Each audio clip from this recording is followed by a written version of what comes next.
இலங்கைக்கு விஜயம் செய்துள்ள இந்திய முன்னாள் ஜனாதிபதி கலாநிதி அப்துல் கலாம் ஸ்ரீலங்கா முஸ்லிம் காங்கிரசின் தலைவர் அமைச்சர் ரவுப் ஹக்கீமை இன்று காலை சந்தித்தார்.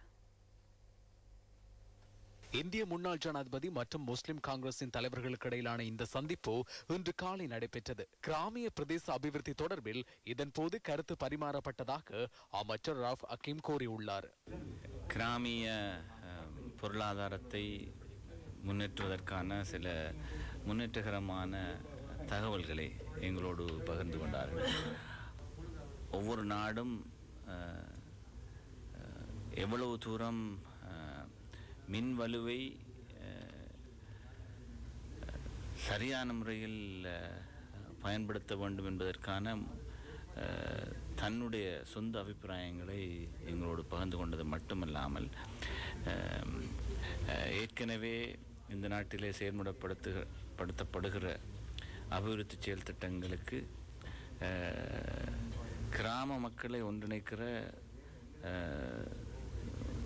சில வித்தியாசமான உத்திகளையும் எங்களோடு அவர் பகிர்ந்து கொண்டார்.